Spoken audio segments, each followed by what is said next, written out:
Bom dia, boa tarde, boa noite. Meu nome é Vitor Guilherme. Vamos para mais um Direto ao Ponto, que é um quadro aqui no canal onde eu busco trazer curiosidades bíblicas de maneira geral. E hoje eu quero responder a seguinte pergunta: Deus envia tragédias? No livro de Salmos, capítulo 115, versículo 3, está escrito que o nosso Deus está nos céus e Ele faz tudo aquilo que lhe apraz. Lá no livro de Jó, Deus ele diz: os meus desígnios prevalecerão e eu realizarei todos os meus intentos. Por isso Jó conclui que nenhum plano de Deus pode ser frustrado. A grande verdade é que os acontecimentos trágicos que ocorrem no mundo fizeram, fazem e sempre farão parte de um plano soberano de Deus que nós não entendemos, né? Quem conheceu a mente do Senhor? Quem foi o seu conselheiro, né? Deus governa sobre tudo e sobre todos. E isso nos traz segurança porque nós assim sabemos que o mundo não está ao acaso, o que seria algo muito ruim. É importante a gente ressaltar que os personagens bíblicos não tinham dificuldade em compreender a soberania de Deus e a tragédia humana. Por exemplo, você vê Jeremias, né? Jeremias presenciou a destruição de Jerusalém, ficou muito triste, chorou, a Bíblia diz, mas quando ele se volta para Deus, ele não pôde negar a verdade. E ele escreve lá em Jeremias, capítulo 3, versículos 37 e 38, quando ele diz: quem é aquele que fala e assim acontece? Acaso não procede do Altíssimo tanto o bem quanto o mal?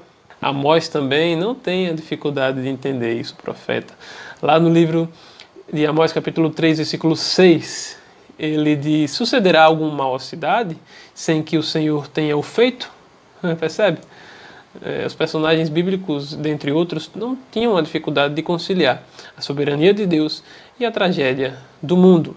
Um outro exemplo, se a gente for passear mais pela Bíblia, é a crucificação de Jesus, né? A Bíblia diz que Judas traiu Jesus e isso foi um pecado grave, mas aquilo já havia sido pré-ordenado por Deus. É por isso que Pedro diz lá no livro de Atos, capítulo 2, se ajuntaram para crucificar Jesus, Herodes, Pilatos, os judeus e os gentios, para se fazer aquilo que Deus já havia pré-ordenado. Um outro exemplo está lá no livro de Apocalipse, capítulo 17, né, que fala de uma meretriz que estava montada num monstro com 10 chifres. A meretriz, nós entendemos, né, que o Apocalipse é um livro simbólico, que simboliza ali Roma, com as mãos sujas, com o sangue dos mártires. O monstro simboliza, no nosso entendimento, o anticristo. Os 10 chifres simbolizam os 10 reis maus que concederam poder e autoridade à besta para pelejarem contra um cordeiro. E aí você me pergunta, os planos de Deus estão sendo frustrados ali, com toda essa maldade? Na verdade, não.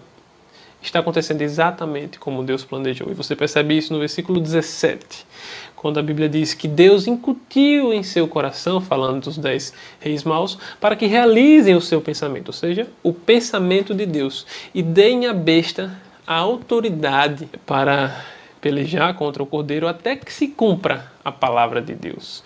Então a gente percebe, observando passagens da Bíblia, que as intenções malignas não podem frustrar os planos de Deus de maneira nenhuma. Essa é a história de humilhação e de exaltação de José no Egito, não é verdade?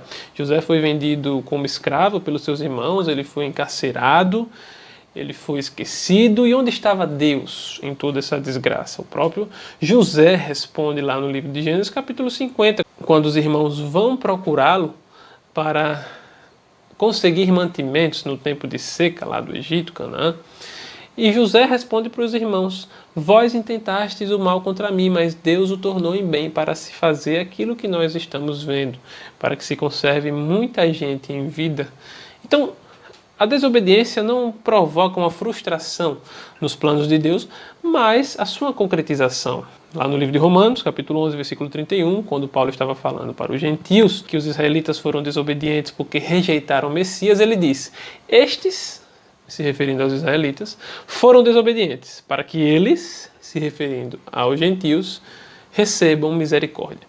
Com certeza os israelitas não sabiam que a desobediência deles iria causar grandes benefícios para os gentios, até porque os planos de Deus nós não conhecemos Como dizem em Deuteronômio, lá capítulo 29, versículo 29, existem muitas coisas encobertas, mas a palavra de Deus é suficiente. A lição que eu tiro aqui de Romanos 11:31 é que Deus ele rege a desobediência de Israel para cumprir os seus propósitos eternos, porque de fato é assim que Deus faz.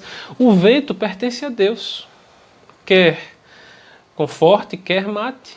E por isso, se nós acreditamos em um Deus soberano, nós não podemos acreditar em meros acasos, mas em um Deus que governa tudo e todos de maneira detalhista. Você vai lá para o livro de Provérbios, diz que a sorte se lança ao regaço, mas do Senhor vem toda a decisão. Você vai lá para o livro de Mateus, diz que nenhum pardal pode cair em terra sem o consentimento de Deus. Então Deus está no controle das mínimas coisas que acontecem no mundo, que dirá as grandes, né? Jonathan Edwards ilustra bem essa questão da soberania de Deus e a tragédia do mundo, quando ele diz que parece que Deus enxerga através de duas lentes, uma lente estreita e a outra lente larga. A lente estreita, Deus fica triste e irado com a dor e o pecado, e com a lente larga, ele vê o mal em relação aos seus propósitos soberanos e isso o alegra. É como um mosaico. Partes são feias em si mesmas, mas o todo é belo. Por exemplo, a crucificação de Jesus. Deus quis a crucificação de Jesus. A dor e o pecado ele abominou. Mas na obediência que cobriu o pecado e derrotou a morte, ele se alegrou. É por isso que em Isaías capítulo 53 diz que ao Senhor agradou moê-lo. Então a dor e o pecado, tristes em si, não podem frustrar os planos de Deus. O ensinamento que eu trago para nós aqui nesse vídeo é que a vontade de Deus é a causa última para todas as coisas. Mas isso não ameniza a tristeza que Deus expressa pelo mal. Mas também não quer dizer que Deus é um Deus frustrado e que não consegue manter as suas criaturas sob controle. Desde a eternidade, Deus já havia planejado a história de redenção e Ele está moldando os eventos de maneira infalível para que isso aconteça. Portanto, meu querido irmão, confie em Deus na alegria ou na dor. Acredite, Deus está no controle de tudo, na alegria ou na dor. Que Deus abençoe vocês, no nome de Jesus.